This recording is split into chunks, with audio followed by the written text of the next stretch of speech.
অস্ত্রোপচারের পর বিপন্মুক্ত সাইফ আলী খান। এখনো পর্যন্ত ডাক্তাররা যা বলছেন তাতে যথেষ্ট তিনি ভালো আছেন। চিন্তার বিষয় ছিল, কিন্তু চিন্তা দূর হয়েছে। এই ব্যক্তির ছুরির কোপে সাইফ আলী খান গুরুতর আহত হয়েছিলেন। পালানোর সময় সিসি ক্যামেরায় ধরা পড়ল এই দুষ্কৃতীর ছবি।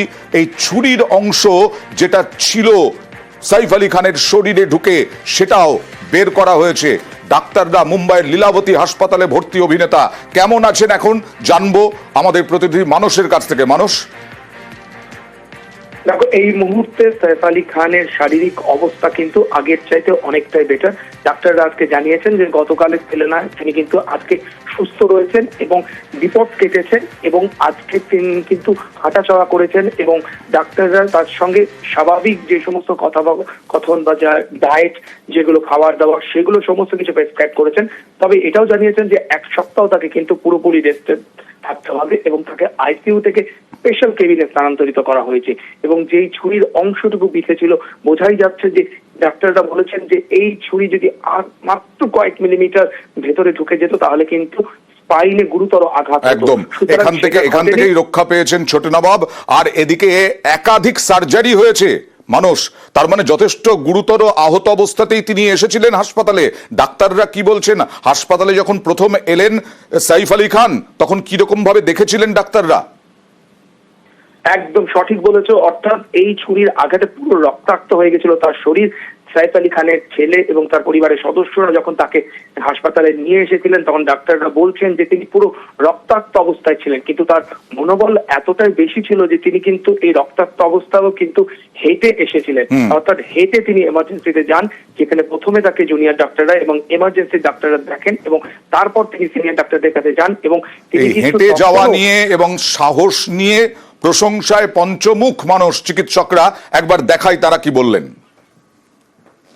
सैफ अली साहब का जब हॉस्पिटल आए थे तो मैं वो डॉक्टर था जो उनको फर्स्ट आवर में मिला हूँ। पूरा उनका उसमें ब्लड था, but he walked in like a lion and only with his small child.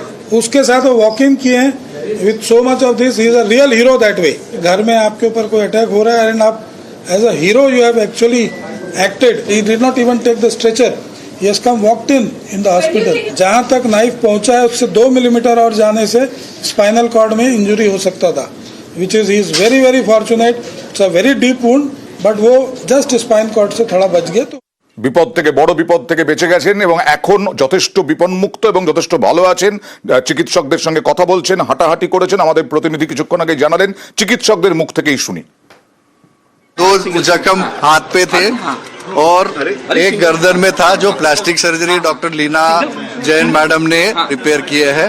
और मैंने स्पाइन का जो घाव था, जहाँ पे शार्प ऑब्जेक्ट अंदर लॉज हुआ था और अंदर ड्यूरा टेयर करके से स्पाइनल फ्लूइड आ रहा था, वो ऑपरेशन करके ऑब्जेक्ट निकाला और ड्यूरा रिपेयर करके वुंड रिपेयर कर दिया। बहुत अच्छी कंडीशन है, वो चल सकते हैं, बात कर सकते हैं। उनको नॉर्मल डाइट हमने शुरू किया है और आईसीयू से हम रूम में शिफ्ट कर दिया। वो एकदम नॉर्मल है, कोई पैरालिसिस नहीं और कोई भी प्रॉब्लम नहीं है।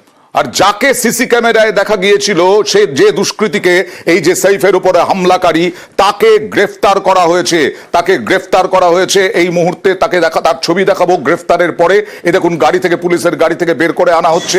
তাকে গ্রেফতার করা হয়েছে। তার পরিচয় কি, কেন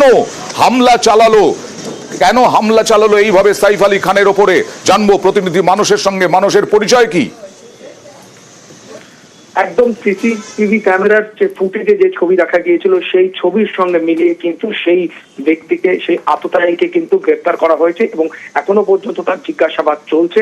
এবং কি কারণে এই চুরি, এবং শোনা যাচ্ছে যেটা, যে সাইফ আলী খানের ছোট ছেলেকে পণবন্দি করতে চেয়েছিলেন 1 কোটি টাকার বিনিময়ে, সেটা কি সত্যি, নাকি অন্য কোনো কারণ রয়েছে, নাকি ব্যক্তিগত কোনো শত্রুতা রয়েছে, এগুলো নিয়ে কিন্তু জিজ্ঞাসাবাদ চলছে। এখনো পর্যন্ত কি জানা গেছে এই দুষ্কৃতী কোথাকার বাসিন্দা? এখনো পর্যন্ত কিন্তু বিস্তারিতভাবে কিছুই জানা যায়নি যে এই দুষ্কৃতী কোথা থেকে এসেছিলেন এবং তিনি কোথাকার বাসিন্দা, কি তার মোটিভ ছিল, সেগুলো কিন্তু জানা যায়নি এবং পুলিশ এখনো পর্যন্ত অফিসিয়াল কোনো বিবৃতি দেয়নি। জিজ্ঞাসাবাদ চলছে, যেহেতু তদন্ত চলছে। পরবর্তীকালে কিন্তু মুম্বাই পুলিশের তরফ থেকে জানানো হয়েছে যে আমরা অফিসিয়াল একটা স্টেটমেন্ট দেব এবং এই ব্যক্তিকে জিজ্ঞাসাবাদ করে কি কি জানা গেছে সেগুলো কিন্তু তারা পরবর্তীতে জানাবেন, এমনটা। ওকে।